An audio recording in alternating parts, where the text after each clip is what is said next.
The Talkback feature of TVU Remote Commentator gives event commentators and producers a separate audio channel to speak with each other off the air. Let's see how this works for both commentators and for event producers. Commentators will see a Talkback icon along the bottom of their commentary window.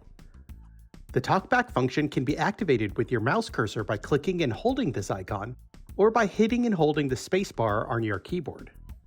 When active, the Talkback icon will turn red, and your microphone audio will go through a special back channel to your event producer and will not go to air.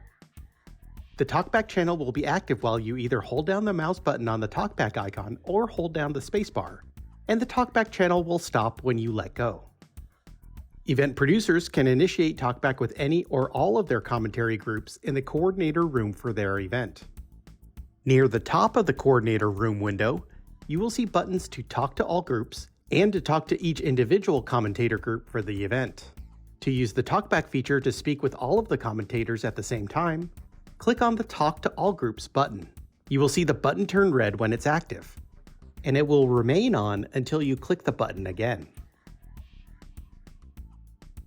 If you want to talk to a single commentator group, look at the commentary group columns on the right side of the coordinator room. Click on the Talk to Group button for that commentary group to activate Talkback with all of the commentators in that group. You will see the button turn red when it's active. Click the button again to deactivate Talkback.